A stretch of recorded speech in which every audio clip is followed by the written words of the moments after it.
Good afternoon, everybody. Now, I never been much of a techie guy, but I've been called to ministry. And I will minister to the young men and young women that are coming into their adult life. And I want to help them understand this world and help them understand that there is a strength and peace out there, and there is a hope. In doing so, I understood that these youngins don't pick up books and stuff anymore. I had to go where they're at, online. So here I am. My name's Jonathan Cartwright, and as I said before, I've been called to ministry. I was baptized when I was very young by my grandmother.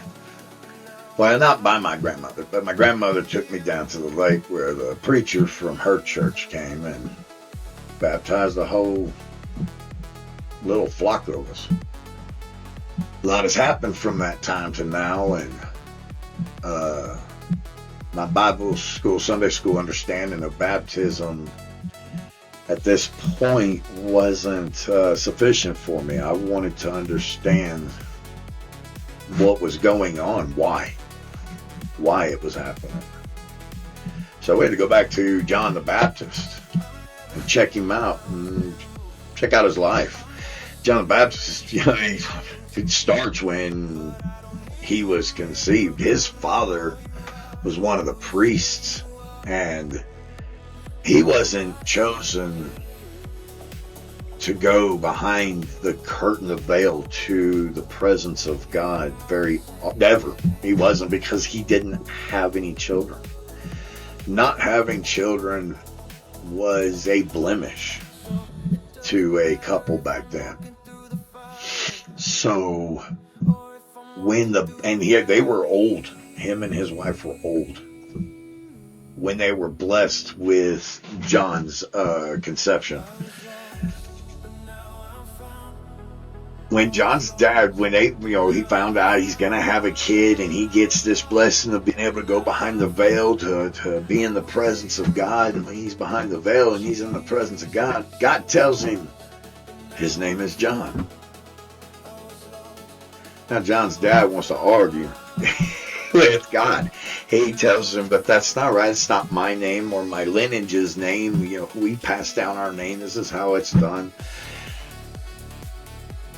God was done listening to him. He closed his mouth. He was mute for 9 months, could not speak. When John the Baptist was born, his mother proclaimed his name as John. The priests and everything, because this went against their ways. It wasn't the father and his father's name. Turned to John's dad, who took out and as fast as he could write something down, he wrote down, his name is John.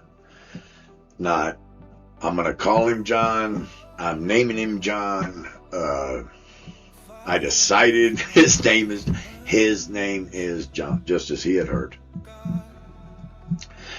So it started with John the Baptist way back. He goes to their version of Sunday school, and he learns the law, which was given by Moses.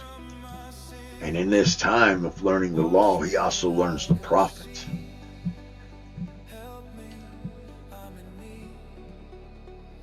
He takes these teachings of messianic truth and the law, and he goes into the wilderness to be completely alone, to unplug. And he seeks the Spirit of God. And in doing so, God blesses him with the spirit of Elijah. See, at the time, the church at the time had become corrupt. A place of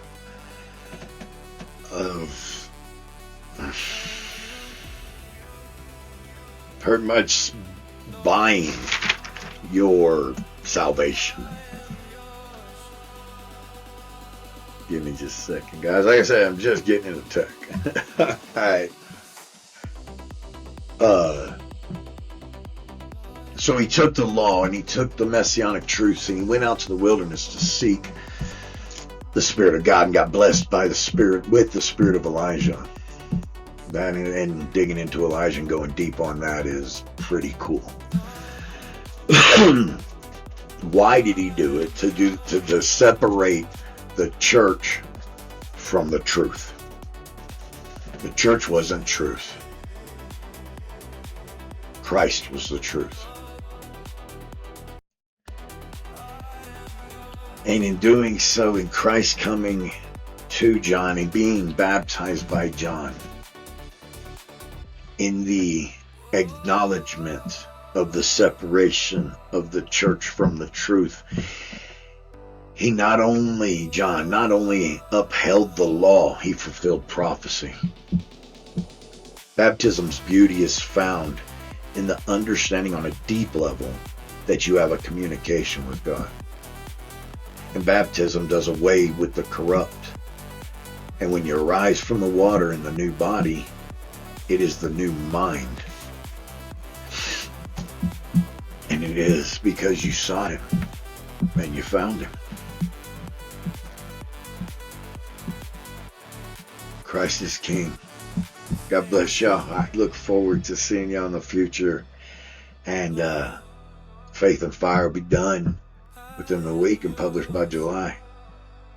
Can't wait to see what comes next. Y'all be blessed.